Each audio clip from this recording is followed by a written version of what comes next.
Hi, welcome to our channel of IGNOU audiobooks, Indira Gandhi National Open University. School of Education, SOE, Diploma, Postgraduate Diploma Programs, Postgraduate Diploma in Adult Education, PGDAE, MAE001 Understanding Adult Education, Block-1 Development of Adult Education, Unit-1 Adult Education, the basic concept, terms, features and objectives.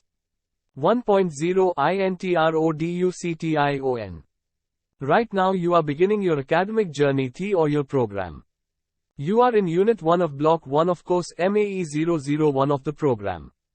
When you had decided to choose this program, PGDAE, you must have had your own concept or meaning of adult and adult education. Your concept of adult could be right or wrong or partially correct, and you will so appreciate it after you understood these concepts clearly in this unit. To begin with, we all know that, as human beings, we go through 4 important education stages in life: childhood, teenage, adulthood and old age. We further know for certain that the teenage stage is between 13 and 19, while adulthood, in general, is the longest, most productive and significant stage falling in between teenage and old age. Thus, adults constitute a large chunk of most of the societies and perform diverse and dynamic roles in various spheres of their life. Historically, it is they who have contributed to the growth, transformation and transmission of civilization over the ages. It is all the result of their adult education, and hence adult education is as old as human civilization itself. Therefore, in simple terms, the entire education received by, and spread over the adulthood of, any individual is nothing but adult education. We are all adults with different levels of maturity, biologically, socially, economically, politically, culturally, morally, and so on. As adults, our place, role and contribution remain significant and dynamic in every sphere of life. Adult education, as an essential and integral part of overall education of an individual, is dynamic and begins with the onset of adulthood and is coextensive with the adult life of an individual. Thus, its forms, relevance, meaning, nature, objectives, functions, approaches, curriculum, duration, coverage, etc. keep on changing from time to time in a given society or country.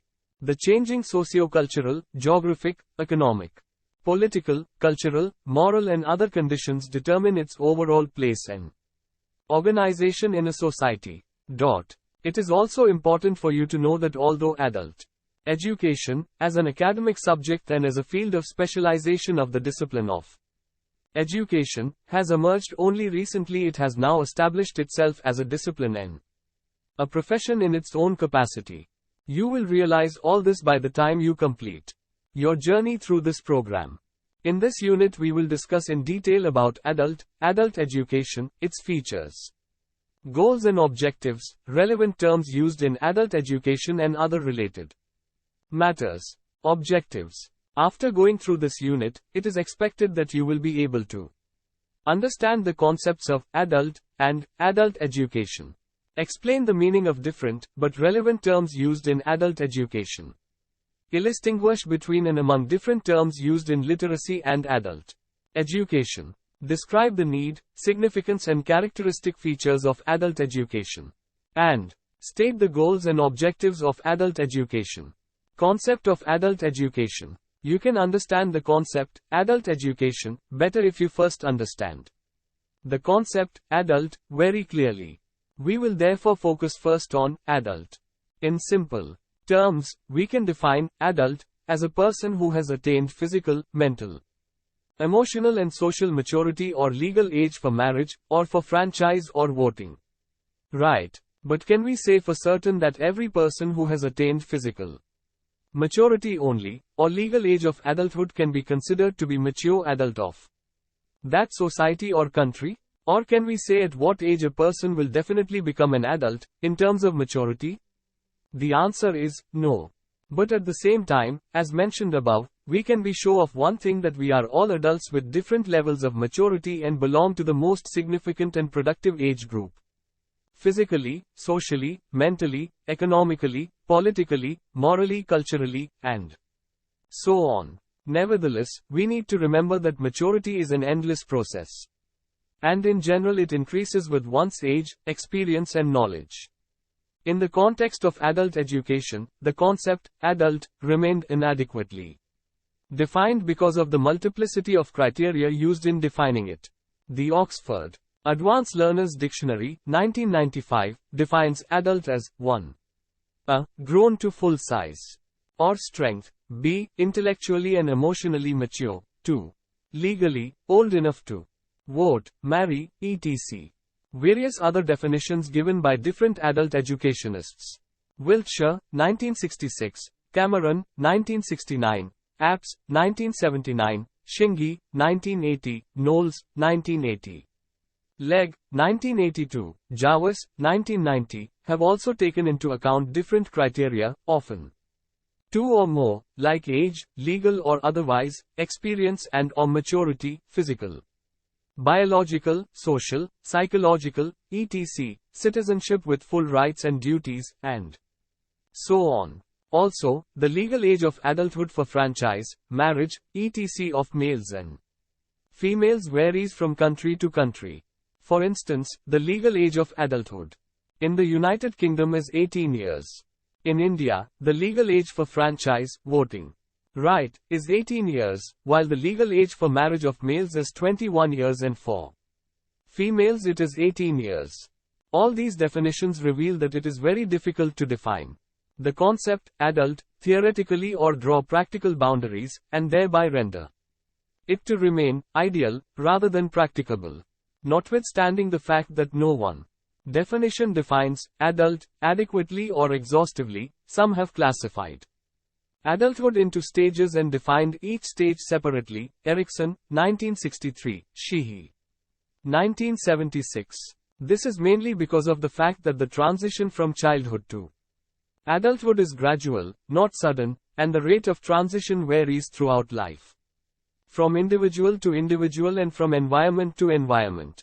Therefore, drawing clear demarcating lines between childhood, when it ends, and adulthood, when it starts and ends, by any one criterion or all criteria together, is a very difficult task. Thus, adulthood by itself is not definitive because of its continuous transition throughout life. In this context, we need to consider the question whether it is essential to have such distinction between child and adult as raised by Legg, 1982, p.3. It is also important for us to recall some actions of a few children, wherein they reflect maturity of an adult, and some actions of some adults which reflect immaturity of a child. You can thus see child man or man child in terms of their maturity. But, Cybercoitus and Temptus, May 9, 2007, see http://ask.metafilter.com/closing parenthesis draws one clear distinction between adults and juveniles. I think real adults take responsibility for and clean up their own messes. Emotional, domestic, culinary, environmental, whatever, unless physically or mentally incapacitated. Juveniles, whatever their physical ages, make someone else clean up after them. Characteristics of an adult. At this juncture, we need to have a clear understanding of the diverse and comprehensive traits or characteristics by which a person can be called an adult. An adult, therefore, is a person who 1. Is of certain age, legal or otherwise.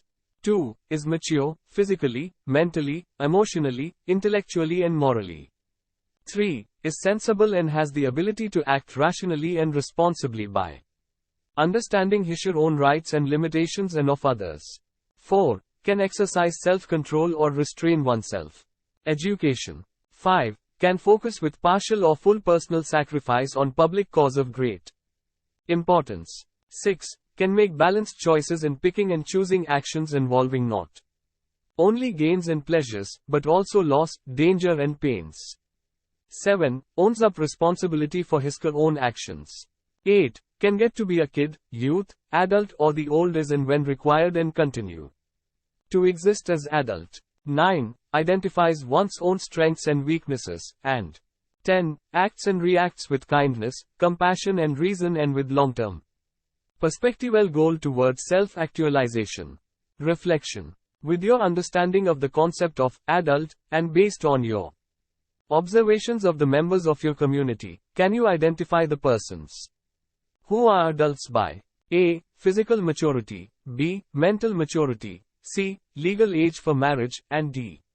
Legal age for franchise. Compare the characteristics of each of the above identified persons with the characteristics of an adult mentioned above and arrive at the conclusion as to who is really adult is. How to become an adult? Here comes the role of education, adult education. Remember that becoming an adult is not a one-time affair, and it is a lifelong process as it comes mostly from age, observation and experience over the lifetime of an individual. This in a nutshell is the crux of adult education. You will now agree that adult education has always been there in every society and country, maybe in different forms. Thus, adult education is not of recent origin, but has gained currency in recent times because of its growing need, significance, organized presence, acceptability and popularity. Every man and woman feels familiar with their own concept of adult education, but when asked to define it, a majority of them feel real difficulty. Don't you also feel so? Perhaps, yes. So, what then is adult education? Misconception about adult education. In the developing countries where illiteracy is a major problem, the meaning of the term adult education is widely misconceived only as adult literacy, i.e., something to do with imparting of only literacy to adults. Thus, it is not surprising that, in practice too, adult education is more often referred to as adult literacy in developing countries. Literacy generally refers to reading, writing and arithmetic skills of a person with understanding in the language he normally speaks or uses. In fact, adult education is literacy, plus many other things. It includes the development of functionality and awareness in relation to various different aspects of life. Another misconception is whether adult education comes under formal education system, school, college, university, etc., or under non-formal education system, that is outside the formal education system or under both. Surely, the scope of adult education is very wide and includes both the systems and more. Its activities range from leisure time spent in reading to attending classes as remedial learning, from learning literacy to achieving or acquiring a formal certificate, a diploma or a university degree, from learning on the job to freelance learning, etc. So, different people in different countries have called adult education by different names such as liberal education, basic education, remedial education, vocational education, avocational education, literacy education, continuing education, lifelong education, and so on. But, the term, adult education, has, in fact, become a generic or more common term to mean and include a wide range of things for adults. Nevertheless, adult education has currently came into wide use throughout the world, yet, the concept is among the most problematic ones in the field. Therefore, Sharan and Phyllis, 1989. p. 15, are right when they say, it is rare to come upon a single sentence that will do justice to the full range of this phenomenon of adult education, or that will satisfy the many different kinds of practitioners who call themselves adult educators. This is so because all these practitioners feel that this need not be considered a problem at all. Although different countries use different terms, adult education has been recognized as an acceptable term for many. As mentioned above, the term adult education has been used to refer to different things in different countries. For instance, it is used to refer to liberal education for adults in the United Kingdom, whereas in the United States it has the wider connotation of education of adults, whether it be vocational or otherwise. In India, the populace has widely conceived it as literacy education for adults, old people, because of the magnitude of illiteracy. The government's literacy drives are also concentrated more on eradication of illiteracy. Government of India has also called it by different names at different times: community education, adult literacy, adult education, workers' education, etc.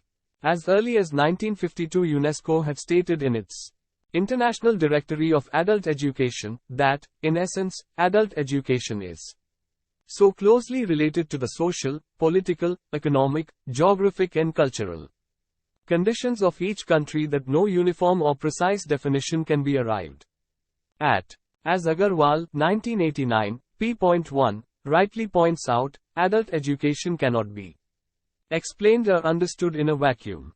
It has to be seen in the cultural context and in the nature of the activity. Added to this, the concept is expressed through different terms: adult education, education of adults and education for adults. One may wonder whether they mean one and the same or are they different. 1.2.1 Adult education. Adult education has been variously defined by different people and institutions. It is more useful for us to have a look at a few definitions quoted and analyzed by Lakshmi Reddy, 2000, pp. 4 to 8, from different viewpoints. According to him, some have defined it as education that starts at a particular stage or level of education. According to Lindemann, 1961, adult education, more accurately defined, begins where vocational education leaves off. Adult education offers some, who were not privileged, a last chance to learn. Some feel a need for training in basic skills of learning, so they enroll for learning, reading, writing, and arithmetic. If we examine this definition, we will find the following essential elements that characterize it. 1. It is post-vocational education. 2. It is education for the deprived classes. 3. It is training in basic skills of learning, i.e., literacy. Some others have defined adult education by looking at it as a process.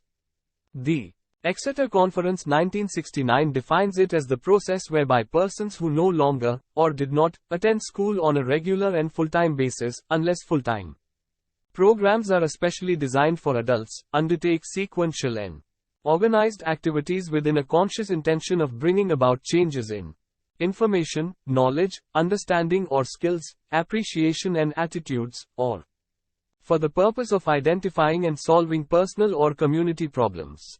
Liverite and Haygood, 1969, p.8. In this definition, we can observe that there are two elements that characterize it, viz. 1. Part-time or full-time process. 2. Sequential and organized activities. On the contrary, there are other definitions which do not link adult education with any level and treat it as an activity or a program or a process that encompasses so many things. According to Paulo Freire, 1970, adult education is a cultural action for freedom. It means, it is a liberating force for adults. Friedman, 1972, quoted in Jarvis, 1990, considers adult education as a process which is part of cultural development, primarily the establishment of a means of communication between the cultural systems of transmitters, inventors, research workers, creative minds, and the cultural system of the receivers, i.e., groups for whom adult education is intended. We will find that there are two important elements in this definition. 1. A process which is part of cultural development. 2. Communication between transmitters and receivers.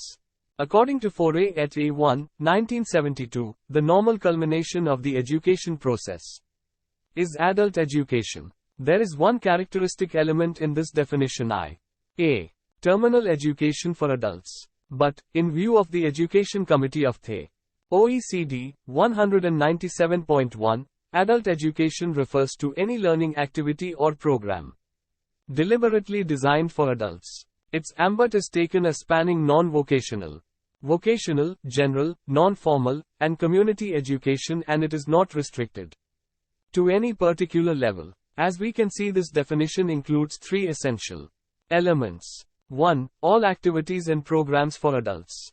2. General, non-formal, vocational and non-vocational education. 3. Not restricted to any particular level. The General Conference of UNESCO, UNESCO, 1976, comprehensively defines adult education as the entire body of organized educational processes, whatever content, level and method, whether formal or otherwise, whether they prolong or replace initial education in school, colleges and universities, as well as in apprenticeship, whereby persons regarded as adults by the society to which they belong develop their abilities, enrich their knowledge, improve their attitudes or behavior in the twofold perspective of full personal development and participation in balanced and independent social, economic and cultural development. We can very clearly notice the following essential elements in this definition. 1. It includes all organized educational processes. 2. It encompasses all content, levels and methods. 3. It includes formal or non-formal education for adults. 5. It develops abilities, knowledge, attitudes and behaviors. And 6. It develops adults in twofold manner, full personal development and participation in development process. Adult education is also regarded as the provision of largely non-vocational education for people who have left school and are not formally registered for a college and university course leading to certification. Daytime or evening tuition may be provided by an extramural or extension department or a college or a university, or by other institutions such as trade unions or the Workers' Educational Association. It may take place in college or secondary school premises and may cover wide range of cultural, recreational, community and sporting activities. Some writers have defined adult education by viewing it as a self or others-directed efforts aimed at finding solutions to certain problems. Self-directed in the sense that it is a voluntary, serious and frequently organized effort of adult individuals and groups to find, through educational means, information, attitudes, understanding and skills helpful in diagnosing and solving their vocational, personal, familial and civic problems. According to Sharma, 1984, pp.15-16. Adult education takes into itself both self-education, whereby a learner is responsible for management of his learning activities, and others-directed education, whereby a teacher, leader, media, or some other educational agent is primarily responsible for the management of learning. While recognizing this enlarged application of the term adult education, most writers limit their investigation to those activities of men and women who are guided and shaped for a definite period of time by the desire to learn. This definition is characterized by three essential elements. I. Self-directed or others-directed. E. Guided by desire to learn and shaped to teach. E. Problem-solving. Kundu, 1986, p.16, states that adult education is a development-oriented education which can be planned and designed by others as well as the learners themselves. The adult learner, to a great extent, can assert in regard to content, methodology, place and time of learning. The three characteristic elements that we can notice in this definition are: 1. Organized by adults themselves or by others. 2. Learner-centered. 3. Development-oriented. In error, the Murphy Committee defined adult education as the provision and utilization of facilities whereby those who are no longer participants in the full-time school system may learn whatever they need to learn at any period of their lives. Adult education, thus, is the organized provision of learning situations to mature men and women with the purpose of enabling them to enlarge and to interpret their own living experience for solving their own and the community problems. De Castell, et al. 1989. In this definition, one can observe two approaches. 1. Cafeteria education, a choice-based provision and utilization of learning situations. 2. Learning throughout life of mature people for solving their own and community problems. 1.2.3 Education for adults. According to Delian, 1970, adult education includes all kinds of education for adults, in schools and out of school, formal and informal, full-time and part-time, for persons who no longer attend schools as well as for those who never attended a school, and so on. We can see through this definition that it is more precise, comprehensive and all-embracing. Ansari, 1996, p.56, views adult education as education for adults outside the formal system not leading to qualification, education for adults outside the formal system leading to qualification, and deliberate provision of education for adults within the formal system. According to Lakshmi Reddy, 2000, pp.7-8, adult education is part-time or full-time education for men and women of all ages, either organized by themselves or provided by schools, learning centers, or other agencies which enable them to improve their general or professional knowledge, skills and abilities by either continuing their education or resuming their initial or incomplete education of previous years. Adult education is, thus, usually more flexible in its structure than traditional, mandatory education. Adult education may offer credits towards higher education degrees or do not offer any degrees or credits. Its clientele include all those adults who have never been to school, who have dropped out of school or who are continuing their education in formal, non-formal or vocational educational institutions of different kinds or who are seeking employment or who are engaged in different occupations or professions. As Lakshmi Reddy, 2000, pp.28-29, further puts it, though UNESCO's 1976 definition of adult education is widely accepted, the concept, adult education 7, like the concept, adult, has yet to have a universally accepted definition.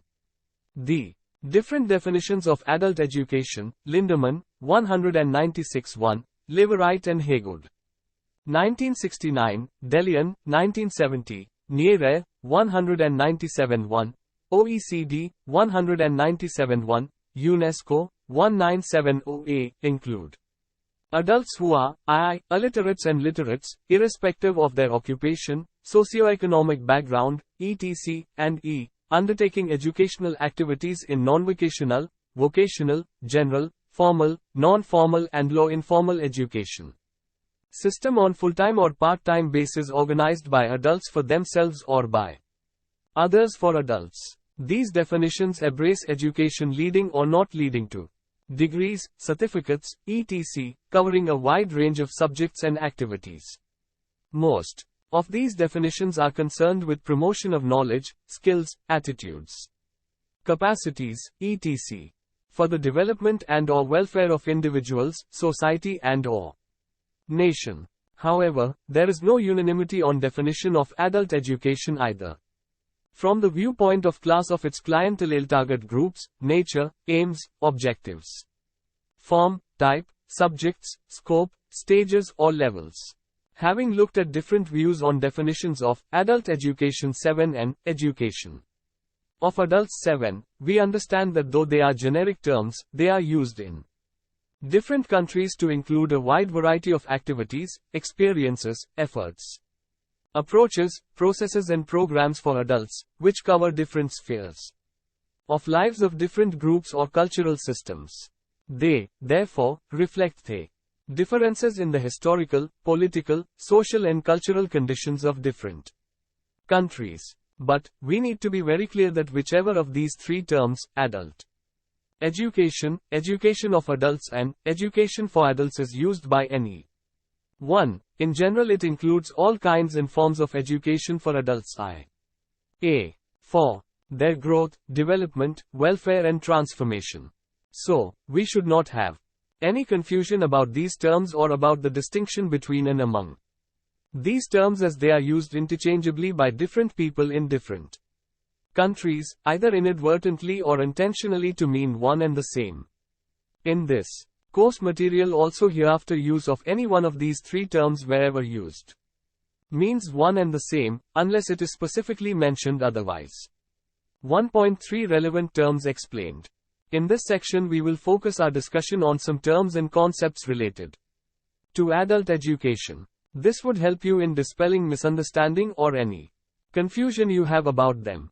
However, our discussion does not go into the details of the origin and growth of these terms and concepts, as it is mainly meant to familiarize you with these terms and concepts and the difference, if any, between them. 1.3.1 Fundamental education. It is the responsibility of the parents, society and the state to see that all human beings in a modern society acquire or achieve a certain minimum level of education. This is generally called elementary education and offered to the individuals during their childhood starting with their formal schooling. In reality, due to some reason or the other, many individuals either get deprived of the opportunity to have access to formal school, or after access to it they may fail to acquire the desired level of elementary education. In such a case, it is more the state's responsibility to provide them with remedial opportunities, measures in their later years or adult life to promote in them this elementary education as remedial education. Such education is called, by UNESCO, fundamental education. Fundamental education is preparation of children or adults who have not had an opportunity for traditional formal schooling, for effective participation in community life through instructions in basic facts and skills as of literacy, agriculture, dwelling, health and hygiene and citizenship and so on. 1.3.2 Formal, non-formal and informal education. Hartnett, 1972, p.14, and Coombs et al. 1, 1973, p.10, define formal education as the hierarchically structured, chronologically graded, education system, running from primary school through the university and including, in addition to general academic studies, a variety of specialized programs and institutions for full-time professional education and training.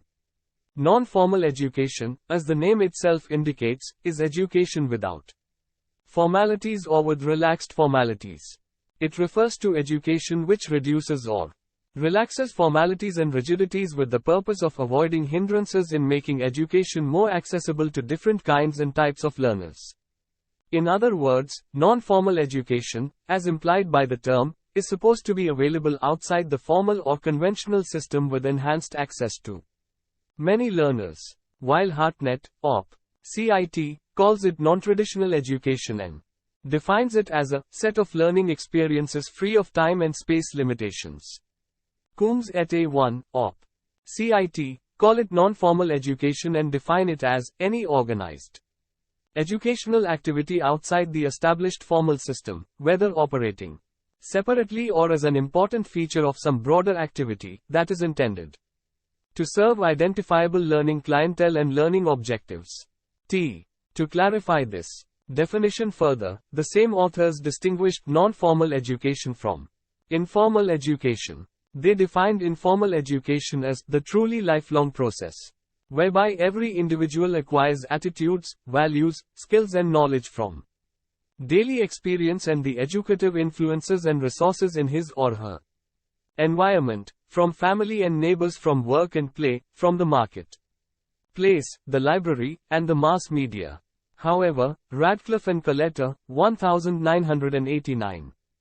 p.60, state that, in practice no hard lines of demarcation exist between formal, non-formal and informal education, while many activities may be perceived as falling exclusively into one category alone, many share aspects of two or all of them. Non-formal education, like formal education, can also be organized at any level, ranging from primary education in schools to higher education in universities or institutions of higher learning. It can be offered by existing formal institutions, by relaxing the formalities, or by establishing specialized structures or institutions outside these institutions. You are, perhaps, aware of institutes of correspondence courses, directorates of distance education in conventional universities, and open school, state open universities, state resource centers for adult education, and so on outside the formal system.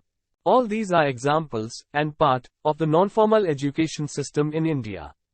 Of course, the Open University is the more current term coined to refer to an institution providing higher education in more open, flexible or non-formal manner through the distance mode.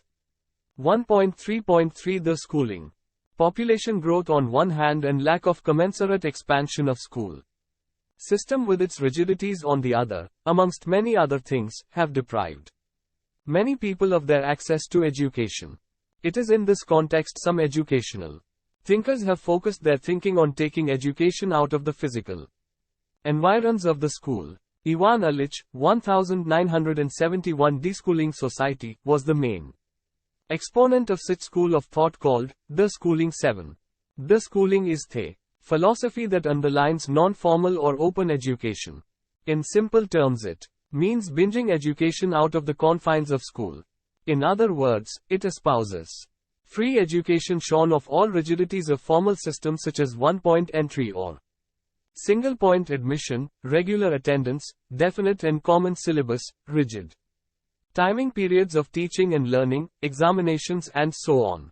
It prescribes relevant, flexible, systematic and diversified education for the learners with diverse needs and interests. You may have a doubt here. What is the difference between non-formal education, open education and the schooling? In fact, these terms are synonymous and espouse the same philosophy. Open learning education emphasizes openness of learning educational opportunities. Non-formal education emphasizes freeing of education from all the formalities rigidities, while the schooling 7 emphasizes on bringing education outside the physical environs of the schools, which in broad education sense includes all the educational institutions. 1.3.4 Lifelong education. In its broadest sense, lifelong education includes all processes by which an individual acquires formal, non-formal and informal education continually or continuously throughout adulthood, for necessary career development and valuable personal enrichment. It is far from being limited to the period of attendance at a school for education and learning. It extends throughout life, includes all skills and branches of knowledge, uses all possible means and gives the opportunity to all people for full development of their personality. Lifelong education is the provision and utilization of educational experiences throughout a person's life. It implies learning throughout life and, therefore, denotes an overall scheme aimed both at restructuring the existing education system and at developing the entire educational potential inside and outside the education system.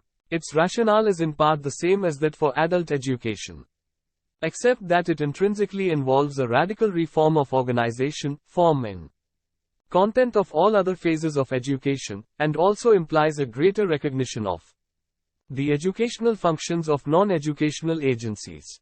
The UNESCO report, Learning to Be, Foray et al., 1972, is the leading policy document on lifelong education.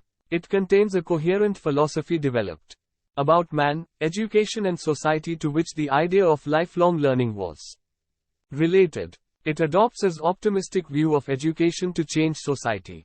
Eagerness to learn, libido scienti, is deeply rooted in human nature, and once external obstacles are removed, it will provide the necessary motivation for lifelong learning. The society of the future will be a learning society. The culture of future society will be scientific humanism. Every individual must be in a position to keep learning throughout life. The idea of lifelong education is the keystone of the learning society. Lifelong education will be the master concept for educational policies in the years to come for both developed and developing countries. Lifelong education in the fullest sense of the term means that business, industrial and agricultural firms will have extensive educational functions. There appear to be two approaches to lifelong education in contemporary literature. One that stretches initial education to what is termed further education, and the other stretches the concept even forward throughout life, using the concept of continuing education. It thus stretches from initial education to further education to continuing education. It is a process that begins in childhood and continues throughout life. It includes formal, informal and non-formal education received by the individual. The educational and learning processes in which children, young people and adults of all ages are involved in the course of their lives, in whatever form, should be considered as a whole constituting lifelong education. UNESCO. 1976. Lifelong education is the concept that education is not a once-for-all experience confined to the initial cycle of full-time education commenced in childhood, but a process that must continue throughout life. Life itself is a continuous learning process, but each person also needs specific opportunities for further and new education, both vocational and general, throughout life. In order that an individual may adapt to change in his own circumstances, marriage, parenthood, professional situation, old age, etc., may achieve his fullest potential for individual development and may keep abreast of technical and social change. Lifelong education comprehends both individuals' intentional and incidental learning experiences.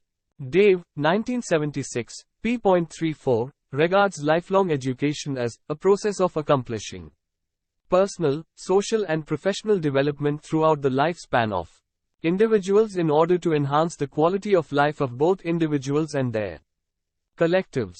It includes formal, non-formal and informal patterns of learning throughout the life cycle of an individual for the years and continuous enhancement of the quality of life of his own and that of his society. According to Jarvis, 1990, p.35, lifelong education is any planned series of incidents having a humanistic basis directed towards the participant's learning and understanding that may occur at any stage in the lifespan. Reviewing certain approaches and underlying philosophies, he expresses that lifelong education is a concept and an idea which remains rather meaningless unless it is actually implemented. Report to UNESCO of the International Commission on Education for the 21st Century, Deleuze, 1996, reiterates the role of education in personal and social development, particularly in the context of globalization. It proposes learning to know, learning to do, learning to live together, and learning to be as the four pillars, the foundations, of education which can tap all the hidden talents of every person in any society. It emphasizes that such lifelong learning will be one of the keys to meeting the challenges of the 21st century. What then is education permanente? It is, in fact, a French term for lifelong education. French law specifies that higher education must be open to former students as well as mature students who have not previously had the opportunity of higher education, even if they do not have necessary entrance qualifications, i.e., through a system of lifelong education. It implies that the education system needs to be remade to meet people's lifelong but discontinuous needs, which might recur in personal, social, academic or vocational life. In this sense, lifelong education means the same as recurrent education. Let us look at the concept of recurrent education. 1.3.5 Recurrent education. Recurrent education and its affiliated concepts have been the most debated educational issues. They have been presented as the panacea of all the ills of ailing educational systems and of old ideas. Recurrent education has been called the first new idea in education in this century. Horton, 1974. Recurrent education, organized in Europe, is understood primarily as the development of a national policy that would provide citizens with opportunities to alternative periods of work with periods of formal training throughout their lives. In general, the learning experiences are to be related to goals. But according to Callen, 1979, p.45, the only new thing about recurrent education is its recurrence. The concept of recurrent education has been launched as an alternative strategy in 1968, first by Olof Palme, at that time Swedish Minister of Education, in his address to the Conference of European Ministers of Education held at Versailles, and later in many Organization of Economic Cooperation and Development, OECD, reports. There is some argument about the definition of the term, recurrent education, which is perhaps summarized by the following rather tautologous suggestions. That recurrent education is the distribution of education over the lifespan of the individual in a recurring way, OECD, 1973, p.7. This means lifelong education is nothing but recurrent education over the lifespan, interspersed with work and or leisure. However, this is a little broader than the earlier definition proposed by OECD that recurrent education is formal and preferably full-time education for adults who want to resume their education, interrupted earlier for a variety of reasons. Jarvis, 1990, p.40. Does it mean second chance formal education to those deprived of education? According to Callen, 1990, pp.45-6, there are two major risks that have to be avoided in writing on definitions and distinctions in The field. The first relates to the temptation to see distinctions where there are none or where they are irrelevant to educational policy and practice. Much of the literature about the issues ignores the distinctions between recurrent, permanent, and lifelong education and even treats the terms as interchangeable. The second risk that must be avoided is that of reconstructing history. One of the most significant features of recurrent education is that the individual is regarded as having a right to a specified amount of formal education during his lifetime, and that this need not all be completed during the formative years within the period of initial education. It is also regarded as a radical, moral strategy for lifelong education, unlike continuing education which appears to occur in piecemeal manner in response to expressed or perceived needs, etc. Recurrent educationists regard their approach to be a comprehensive alternative strategy for what are at present three unrelated sectors: a. Conventional post-literacy educational system, b. on-the-job training of all kinds, and c. adult education. OECD, 1973, p.25 quoted in Jarvis, 1990. p. 41. Recurrent education is the organization of lifelong education into periods of systematic study alternating with extended periods of other activity, e.g. work or leisure. Policy instruments of recurrent education fall into two categories: educational and non-educational. The educational strategies are to some extent elaborated. It is stressed that the introduction of recurrent education must be part of a wider policy for educational change in which all types and levels are carefully coordinated. Recurrent education will necessitate reforms in curricula and structure, both at the compulsory and post-compulsory levels. It also implies bringing upper secondary and post-secondary education together into one flexible and integrated system. The non-educational measures include financing policies, educational leave and measures on the labor market and inside industry, as well as impact on transport, housing, medical care and culture. Callen, 1979, pp.49. 52. According to Jarvis, 1990, p.35-44, recurrent education has two major strands of philosophy: a more radical one that regards it as a strategy for the reform of the whole educational system, and the other, perhaps also a conservative stand, is less ambitious in its claims, preferring rather to regard it as a reformist approach to implementing lifelong education. There is, therefore, a marked difference in the philosophy of the two stands, and yet they both recognize that while education may not be coterminous with initial education, it should be lifelong, a right that all people should receive, and that sufficient provision should be made for them to do so. He raises three major questions. To what extent is continuing education conceptually different from lifelong education? Is continuing education actually synonymous with further education? What is the relationship between continuing and recurrent education? Here, we feel it necessary to understand the concepts, further education, and continuing education, at least to see through the substance in the above questions raised above by Jarvis. 1.3.6 Further education. Indian Education Commission, 1964-66, observes that education does not end with schooling, but it is a long process. The adult today is in need of an understanding of the rapidly changing world and the growing complexion of society. Even those who have the most sophisticated education must continue to learn, or else, the alternative is, face obsolescence.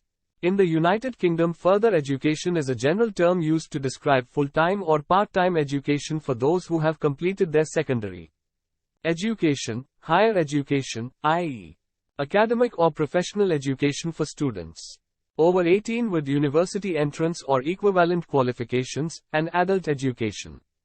Traditionally, this refers to the 16 to 19 years old, young adult, but now it is much broader. Liberal adult education is often a sector of further education, and many colleges of further education have departments of adult education. Additionally, a great deal of continuing education, with vocational education, is provided by these colleges. But, in the Federal Republic of Germany, further education covers adult education, continuing education, and vocational retraining, and is defined as all forms of continuation or resumption of studies after completion of the first educational phase of varying duration and, as a rule, after taking full-time employment. It is for adults of all age groups and educational qualifications, and may be vocational or general. Jarvis, 1990a. Further education is, thus, offered primarily for adults of all ages at post-secondary levels. It includes extensive programs designed to keep such professionals as attorneys, physicians and engineers up to date in their fields. It also includes many varieties of degree programs designed especially for adults, career counseling and counseling for career change services, and programs of non-credit courses. Thus, further education is treated as education for the professionals and for those seeking counseling for careers. Let us now see how further education is different from continuing education.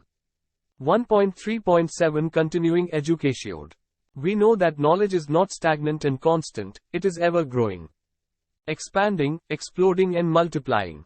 All individuals, whether literate or illiterate, student or teacher, employer, employee or unemployed, require endless education throughout life in order to keep abreast of new knowledge for their survival, growth and development. At the present rate of growth in knowledge, it is calculated that knowledge doubles every 5 years. This necessitates constant learning on the part of an individual to keep himself up to date in his field. The developments in general. Venables, 1976, p. 19, defines continuing education as inclusive of all learning opportunities which can be taken up after full-time, compulsory schooling has ceased. They can be full-time or part-time and will include both vocational and non-vocational study. According to Legg, 1982, p.8, continuing education seems to have reference to some kind of retraining when needed, for example, in a new job. It certainly presupposes that some education has gone before, presumably initial education, which has first to be completed. According to these definitions, it is clear that continuing education starts after certain level of schooling, while lifelong education is broader as it subsumes continuing education. Continuing education includes those learning opportunities that are taken up after full-time schooling has ended, or those learning opportunities that are taken up after the completion of initial education. It is, in fact, an all-embracing term, and it has assumed currency in the 1980s, although continuing professional education 7 is also employed in the case of post-basic vocational education 7. The German Education Council define it as the continuation or resumption of organized learning after the completion of an initial educational phase of varying length. 7. Jarvis, 1990a. Continuing education is education offered to or undertaken by persons who have completed the cycle of full-time education in childhood. It is a synonym of adult education. It is a term used in the United States to denote the entire range of elementary, secondary and post-secondary educational opportunities offered by public and private agencies, whereby participants of any age engage in academic, vocational, leisure time and personal development activities. DAE, 1992, p. 13. Mandatuk. Continuing education is the practice by which members of a profession are compelled to attend continuing professional education 7 in order to retain the license to practice. Usually the profession stipulates the extent of their obligation, e.g., at least one refresher course 7 every 5 years. In America, a large number of professions are introducing mandatory continuing education, and in some states it is required to register to practice in that state. Open continuing education is the term used in the Federal Republic of Germany to mean the continuation or resumption of organized learning after the completion of any kind of primary or secondary education. This definition is very close to that of continuing education in the United Kingdom, although in practice in Germany this term appears to be closer to initial adult education. In India and in the United Kingdom, departments or centers of adult and continuing education exist in different universities. What then does the term adult and continuing education 7 denote? Is it different from adult education and continuing education? In fact, it is a fusion of the two terms, adult education 7 and continuing education. It is an attempt to end the historic division between adult liberal education 7 and vocational education in the United Kingdom, and to illustrate that both are about the education of adults. Conceptually, this is valid, but it was seen by some as a sign that liberal adult education had little future. Jarvis, 1990a. Is there any difference between lifelong education, further education and continuing education? According to Jarvis, 1990, pp.36-7, lifelong education makes no distinction between initial and post-initial education, whereas continuing education refers only to the later part of lifelong education and as only one branch of education. Continuing education, however, is not the same as further education for a number of reasons. Further education is post-compulsory but not necessarily post-initial. Further education tends to imply a specific level of study, whereas continuing education does not. Further education is usually pre-vocational, vocational or academic, while conceptually continuing education need not be directed towards any course assessment or award. While technological advancements have come to the aid of policy makers and promoters of education for all, the adults with ability to study on their own or independently are the most benefited ones. There are now different modes of education that have interface with technology. Let us discuss a few such current concepts of adult education, which are the results of technological interface. 1.3.8 Correspondence education. Correspondence education can be said to be one of the earliest and institutionalized means of providing distance education.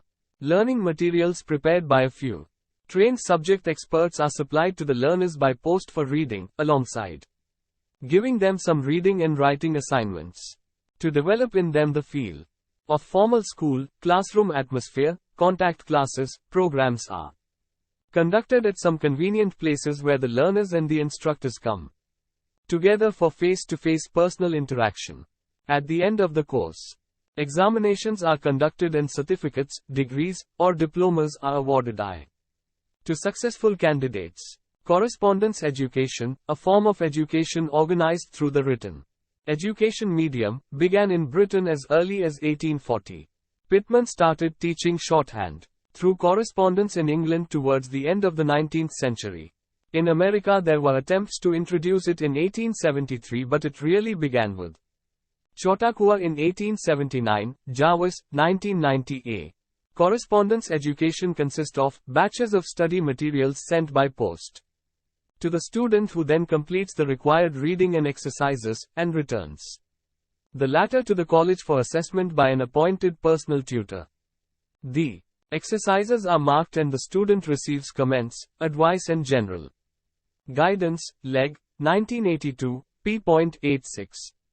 From the above definition, the following essential elements can be observed. 1. Supply of study materials along with writing exercises, assignments by post to students. 2. Returning of written exercises, assignments by the students. 3. Assessment of and feedback on exercises, assignments by the tutor. We can thus find in this definition that there is an organized educational instruction and interaction made possible through printed and or written material sent by post. Correspondence education is education conducted through postal services with or without face-to-face contact between teacher and learners. Teaching is done by written or tape-recorded material sent to the learner, whose progress is monitored through written or taped exercises sent to the teacher, who corrects them and returns them to the learner with criticism and advice. It is also called correspondence study. Titmus, 1989. This definition is slightly more advanced in the sense that it brings in electronic media within the purview of correspondence education. From the above definitions, it is very clear that correspondence education is a means of education for those who are literates and with certain level of basic skills of self-reading and writing, as well as with some kind of mastery over the written language, and also with some educational qualifications already possessed by them. Usually these learners are relatively more mature and are in a position to learn on their own through self-study or self-understanding of the printed materials and/or the electronic materials supplied to them. It is, thus, education mainly for adults or others who are literate with ability for self-study. To be brief and precise, it is an education offered for literates with certain educational qualifications through correspondence mode of teaching and learning. There may or may not be provision for face-to-face contact between the teacher and the learner. 1.3.9 Distance education. In simple terms, the system of education in which education is imparted from a place to a distant learner is called distance education, the institutionalized education offered by or received from the correspondence, distance education. Institutions and open universities falls under distance education. Now, let us look at some of the definitions of distance education for clarity and better understanding about it, and also of the subtle differences, if any, between correspondence education and distance education. Different definitions of distance education have been offered by different distance educationists. Distance education has been variously described as correspondence education, open learning, etc. According to Domen, 1967, p.9 quoted in Keegan, 1986, p.39, distance education is a systematically organized form of self-study in which student counseling, presentation of learning materials, and securing and supervision of students' success is carried out by a team of teachers, each of whom has specific responsibilities. Moore, 1972, quoted in Wright, 1990, p.156, defines distance teaching as the family of instructional methods in which the teaching behaviors are executed, apart from the learning behaviors, including those which in a contiguous situation would be formed in the learner's presence, so that communication between the teacher and the learner must be facilitated by print, electronic, mechanical or other devices. According to him, transactional distance is a function of two variables called dialogue, which describes the extent to which the learner and educator are able to respond to each other, and structure, which measures in educational programs responsiveness to learners' individual needs. Combining dialogue and structure, he developed 4 types of distance teaching programs. I. Programs with no dialogue and no structure. DS. E. Programs with no dialogue but with structure. D plus S. E. Programs with dialogue and structure, plus D plus S. And IV. Programs with dialogue and no structure, plus DS. Plus D and plus S represent dialogue and structure respectively, and D and S represent no dialogue and no structure. But, according to Boyd, et al. 1980, distance between the teacher and learner is not merely geographical and educational but psychological as well. It is a transactional distance, in the relationship of the two partners in the educational enterprise. Bora, 1990, pp.7-8, opines that distance is not to be seen as a poor relation or distant cousin of the formal system. It is a system of non-formal education in its own right.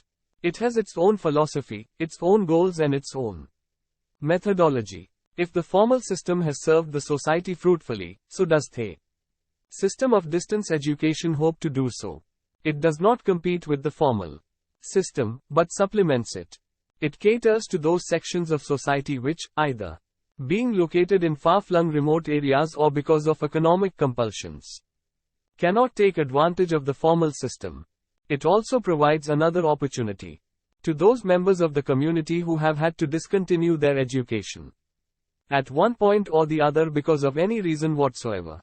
It provides the support, services, guidance and counseling, and libraries through study centers.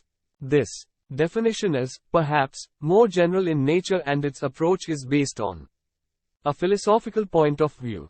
According to Peters, D. 973, p.206 quoted in Keegan, 1986, p.41, Distance Teaching 1.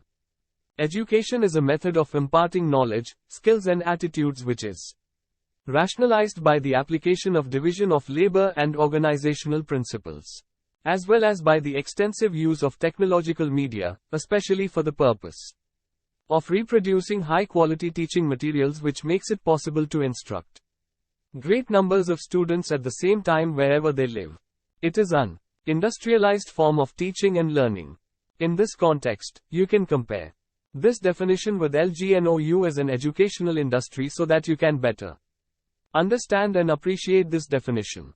You can engage your fellow student as well in this discussion whenever you find a chance to meet them. IRDOS, 1975, defines distance education as a method of teaching in which the teacher bears the responsibility of imparting knowledge and skills to a student who does not receive instructions orally, but who studies in a place and at a distance determined by his individual circumstances. According to Homburg, 1977, distance education include various forms of study at all levels which are not under the continuous, immediate supervision of tutors present with their students in lecture rooms or on the premises. Nevertheless, the distance education method benefits from the planning, guidance and tuition of a tutorial organization.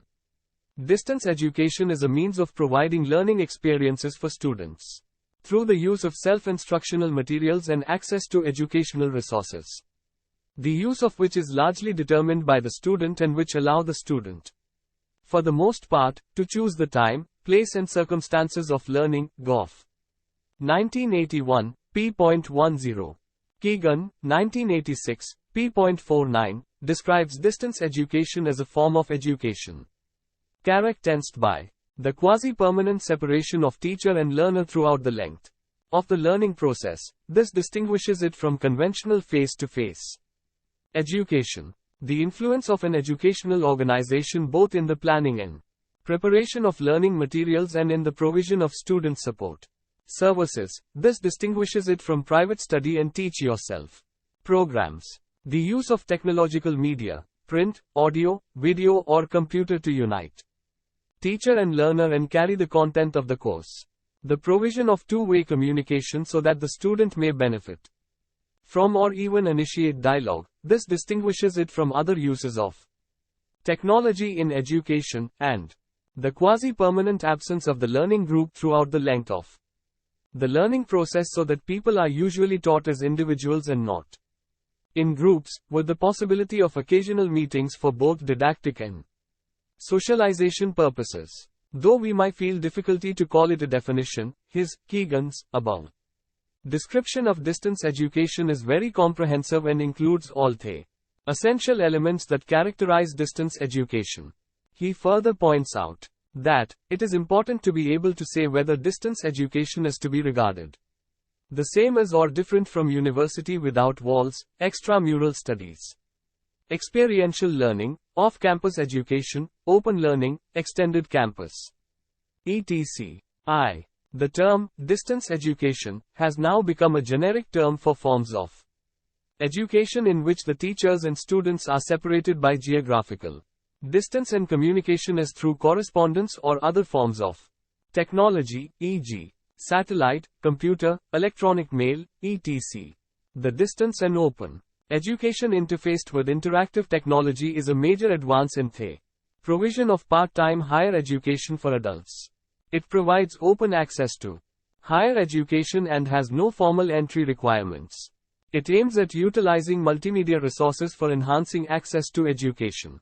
The latest among the distance teaching institutions of higher education are the Open Universities.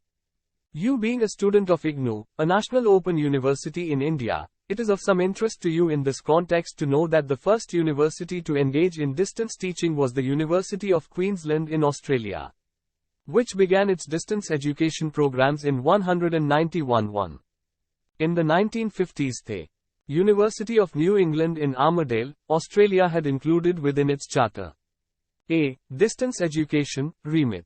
This later has become the model upon which some other universities have developed. Thus, the developments in distance education led to the establishment of a more evolved advanced institution for adult education called Open University. There is a real sense in which the Open University in the United Kingdom acted as a catalyst in the formation of these institutions, with many of them being founded in the 1970s and 1980s. Throughout the world there has been a remarkable development of these universities, all offering various degree programs. Nevertheless, what we can notice is that these open universities are in turn establishing separate distance education units and offering specialized programs through distance education. You may be further aware that there are directorates schools of distance education established even in the conventional universities. It would be meaningful and contextual for you to understand the concept of open educational learning and distinguish it from distance education. 1.3.10 Open Learning Education. Open learning is the title given to more flexible methods of study and teaching, in which there is openness in access, content, delivery system and assessment. There are colleges or provider-based systems in which learners attend centers. Local-based systems with flexi study and support, but the learning is undertaken in the learners' homes, and distance learning systems, Jarvis, 1990a. From this we understand that open learning education underlines a philosophy which provides for open education or open teaching and learning, which can be offered either through distance learning system or the contiguous system by introducing an element of openness or flexibility in it. The learning teaching can be either at the provider, individual or institution of learning opportunities, or at home or the place where the learner is. In the case of the provider-based system, it refers to the formal or conventional institutions, and in the latter case it refers to the distance methods and modes. According to Bora, 1990, P.V., open education is characterized by relaxed or no rigid entry qualifications, learning according to one's own pace and convenience, flexibility in the choice of courses, and use of modern and appropriate educational and communicative technology. It means open learning education can be offered either through distance learning systems or the contiguous system by introducing an element of openness or flexibility. You may ask an important question here, whether open education is part of distance education or vice versa? Or, are there differences between the two? Escott et. 1983, p.144, distinguishes open education from distance education.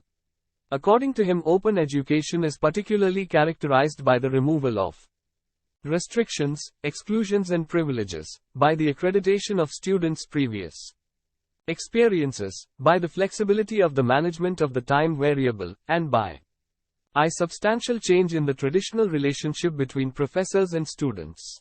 On the other hand, distance education is a modality which provides education without the necessity of regular class participation, where the individual is responsible for his own learning.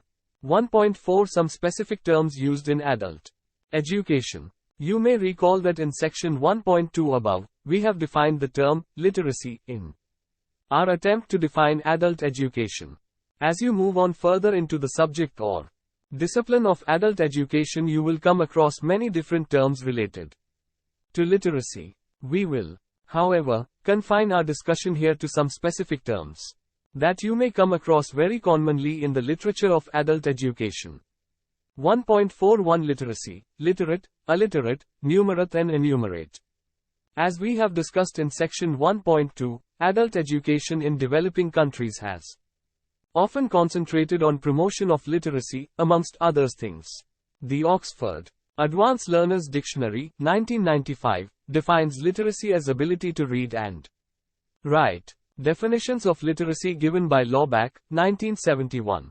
p.536, Bournemouth, 1978. p.125, Oyedji et A1, 1982, p. L. Directorate of Adult Education, 1992, p.29, commonly refer to reading, writing and counting or arithmetic skills of a person with understanding in the language, he normally speaks or uses. So, there is not much hesitation for many to accept that a liter-ZTE is one who has the ability to read, write and compute, with understanding in one's language. And, an illiterate is one who does not have the ability to read, write and compute. It does not stop there. We also find terms, numerate, and enumerate, based on the term 1 foot literate. A person who can use paper and pencil, including slate, and slate pencil, for arithmetic purposes is called a numerate, and the one who cannot do so and solely depend on mental, oral calculations is called an enumerate. Carrier et al., 1985, Graham and Elika, 199-1. A vegetable vendor who is illiterate but has good ability to do mental calculations in dealing with his customers is a perfect example of an enumerate. 1.4.2 Functional literacy, functionality and literacy diversity. Having understood Little 8 and illiterate, you need to remember the fact that all literates may not be functional literates, i.e., not able to use literacy in their living and working conditions. Functional illiterate is one who has not acquired the basic skills in reading, writing and arithmetic and, thus, is unable to participate actively in those activities within society which require such skills. Notwithstanding the above, serious attempts have been made to distinguish literacy from functional literacy. Kundu, 1986, p.40, and Okanaimkp, 1992. p.34, argue that functional literacy follows literacy, implying thereby that functional literacy is later stage of literacy. The World Conference of Education Ministers held in 1965 used functional literacy for designating second form of literacy. To avoid confusion even between basic literacy and traditional literacy, Okanaimkp, 1989, uses the term initial literacy in place of basic literacy.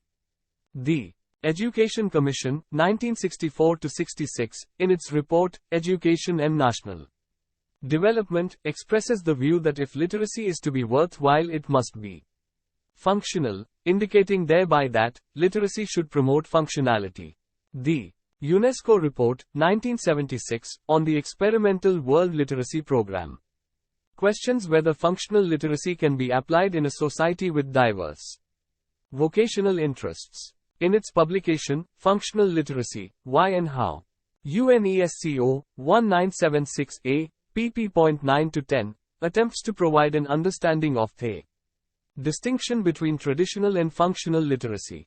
According to it, traditional literacy is a separatist activity which is diffuse, non-intensive, standardized and rigid, while functional literacy is not an end in itself, integrative and intensive, which aims directly for knowledge of practical, technical utility and promotion of development. We can see here that this may, theoretically, seem sound, but in practice the distinction is always an illusion. Okanaimkp, 1992, pp.32-42, discusses at length the theoretical soundness, practical difficulties and unconvincing victories of functional literacy, and advocates the promotion of traditional literacy, expressing the belief that it is capable of achieving the same goals as is functional literacy. Thus, all the exercises to define and differentiate literacy and functional literacy seem to be futile, more particularly, from the practical point of view, as there appears hardly to be any clear distinction between the two. Hence, till today, the two terms are used distinctly by some and interchangeably by others, leaving no scope for any sort of discussion. Furthermore, making out absolute differences between illiteracy and functional illiteracy may indeed be a difficult task. Some are good in using their literacy skills and some are not good, are bad, in using them. Perhaps, in view of this, Lakshmi Reddy, 2000, p.31, introduces the terms illiterate and well-literate as synonymous to the terms functional illiterate and functional literate, respectively. In simple terms, literacy that is functional can be called functional literacy. F.RNCT Ionelite Ritchie has also been defined in various ways. The final report of this World Conference of Education Ministers on the Eradication of Illiteracy, organized by UNESCO in Tehran in 1965, IFNESCO, 1976, quoted in St. John Hunter, contains the following statement which can be considered as its official definition of functional literacy. The very process of learning to read and write should be made an opportunity for acquiring information that can be used for improving standard reading and writing should lead not only to elementary general knowledge but to training for work, increased productivity, a greater participation in civil life and give better understanding of the surrounding world and should ultimately open the way to basic human culture. Other definitions considered functional literacy in terms of A. The goals to be accomplished by literacy in life, Heat, 1989, p. 17. B. The ability to use literacy and engage in such activities which require literacy. Skills, Jarvis, 1990. C. Self-reliance in literacy and numeracy coupled W-th Avarine, S of N. Participation in a wide range of development and welcome activities. D. The completion of certain years of schooling, Cans, 1977, Sipoa. 1969. A. Occupational and life skills for economics, social and cultural development. And liberation, Fryer. I-970, and so on. It must, however, be noted that it is not easy to compare the functionality of literacy across different cultures because of the differences across cultures in the process, methodology of acquisition and its measurement and comparison. Hence, Resnick and Resnick, 1977, has rightly noticed that the concepts of literacy and criteria for its achievement have varied significantly over time, place and populace. Moreover, if functional literacy is considered as a later stage of literacy, it seems to differ very little from another term, post-literacy. One of the working groups during the first International Orientation Seminar held at Nairobi from 16 to 27 August, 1982, Dave et al., 1985, p.320, defined post-literacy as an integrating learning process to assist literates to retain, improve and apply their basic knowledge, attitudes and skills for the satisfaction of their basic needs, and to permit them to continue education through a self-directed process for improvement of their quality of life, personal and societal. By comparing this with the definitions of functional literacy, one may struggle in vain to differentiate between the two terms because both functional literacy and post-literacy stress integrating and applying learning for improving quality of life. Recent literature on literacy lists many types of literacy diversity, such as computer literacy, legal literacy, visual literacy, information literacy, communication literacy, scientific literacy, social literacy, multicultural literacy, global literacy, etc. used in different contexts. You will learn about them if you start discussing with others, or reading some material related to these concepts. 1.4.3 Pedagogy, Andragogy and Humanagogy. You will find the word pedagogy commonly used in the literature of education. Pedagogy, derived from the Greek word paid meaning child, and agogy meaning leader of, literally means the art and science of teaching children. But, in many people's mind and even in the dictionary, pedagogy is defined as the art and science of teaching. Thus, the children part of the definition got lost. Even in books on adult education, references are found on the pedagogy of adult education. Without any apparent discomfort over the contradiction in terms, Knowles, 1985. p.53. Some adult educationists prefer to use the term andragogy instead of adult education. Andragogy, from Greek word anair meaning man, was first used in Europe. Eventually, the term andragogy was introduced by Knowles, called the father of andragogy, for the first time in adult education literature in the United States. Presently, andragogy is in vogue parallel to pedagogy and synonymous with adult education. Knowles, 1990, p.55, defines andragogy as the art and science of helping adults to learn. There has been, however, enough debate on the use of the term andragogy as parallel to pedagogy, implying that pedagogy includes andragogy. Wild Cross, 1981, pp.220-228, with his criticism on andragogy, questions the use of andragogy, saying that it is not a theory at all.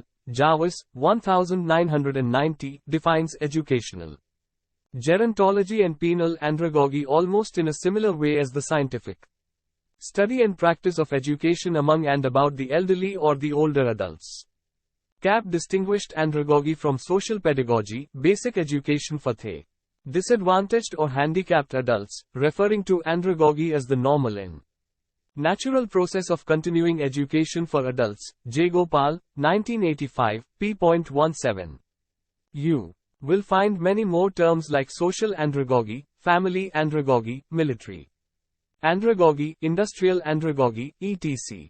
To put an end to this debate, Knudsen, 1979, pp.281-284, proposes humanagogy as a solution to the pedagogy-andragogy issue. If we accept this, from the growing literature and practice we can say that humanagogy encompasses child education, pedagogy, adult education, andragogy, special education, social pedagogy, andragogy, education of the old, aged, educational gerontology, etc., as its divisions. All this is to suggest you that the growing literature is presumably an indication of pace of conceptual development in the field of adult education. 1.5 Significance, nature and characteristics of adult education. Having understood the concept of adult education, some related terms and some specific terms used in adult education, you are perhaps now in a better position to appreciate the significance of adult education and also understand its characteristic features. 1.5.1 Significance. Adult education is a sine qua non, that is absolutely necessary, for survival of adults of all age groups in modern society. Illiteracy, poverty, ignorance, population growth, advancements in science and technology, ever-growing knowledge, developmental pursuits of individuals, communities, societies and nations have been creating an increasing demand for adult education. It is very essential to address the diverse issues and problems in different spheres of life, social, economic, cultural, political, environmental, health, developmental, etc. Learn or perish has become the order of the day, and adult and lifelong learning is the only solution to survival, growth, development and welfare of individuals, families, societies and nations at large.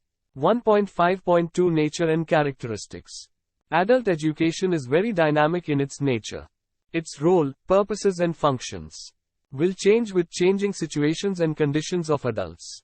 Accordingly, its nature and character also undergo changes. Broadly, the nature and characteristic features of adult education are as follows. 1. Adult education is purposive.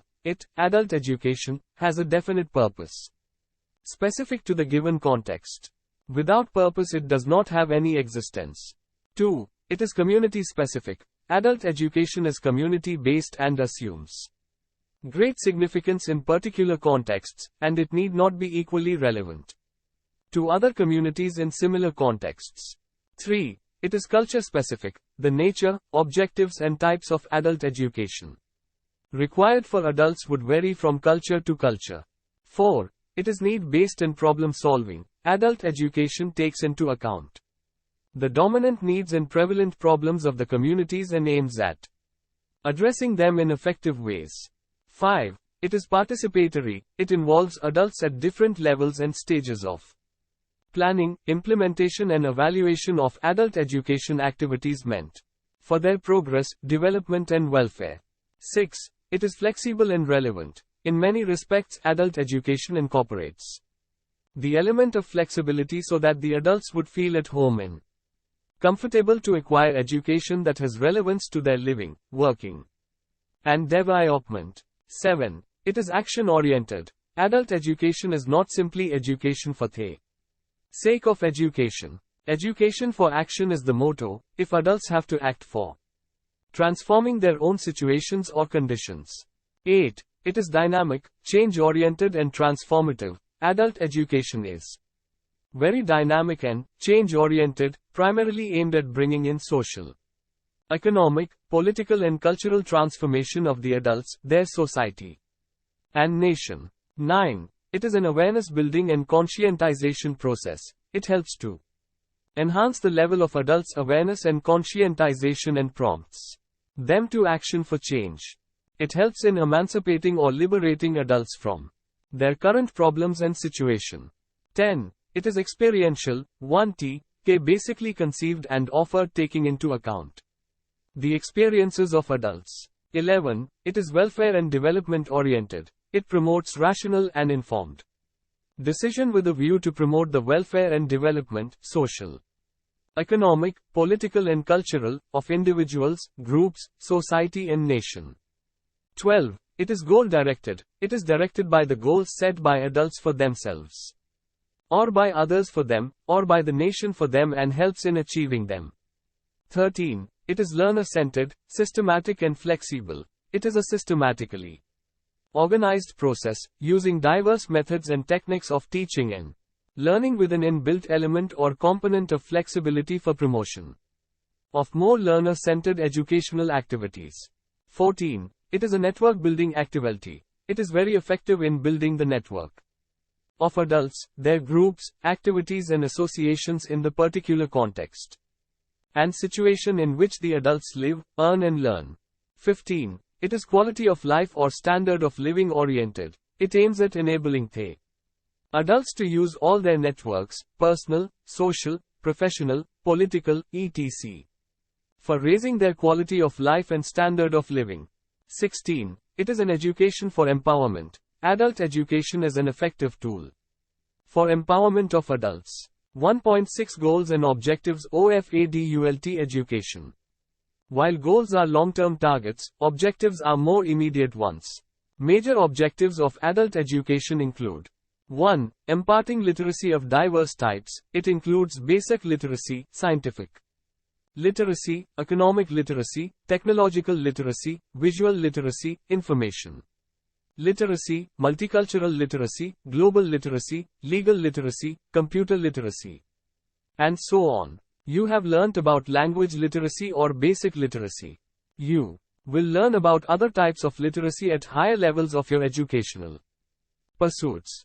2. Generating awareness on various matters, subjects. It includes awareness about oneself, community, society and the nation, about individual, relational, and collective roles and responsibilities, about social, economic, political, cultural, environmental, developmental, health, hygiene, etc., about peace, welfare, and harmonious growth and development of the individual, family, community, nation and the world, amongst other things, and 3. Promoting functionality. It includes application of individual, collective, community, corporate, national and international knowledge, skills, attitudes, practices, resources, etc. for addressing the felt needs, for solving the problems, for promoting larger public participation in various activities and for bringing out social, economic, cultural, political transformation, for raising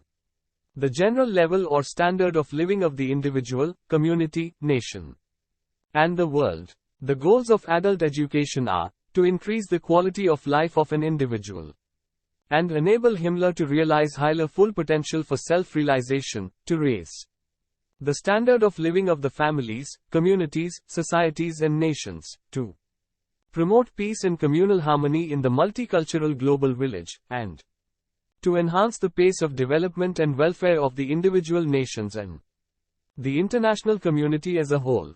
1.7 Let us sum up. In this unit we have discussed the concepts of adult education and literacy. Different terms related to adult education, some specific terms used in literacy and adult education. We have also discussed the significance, nature and characteristic features, goals and objectives of adult education. It is hoped you are very clear about what we have discussed here. Thank you. Subscribe to our channel for more updates, and we will see you with the next chapter.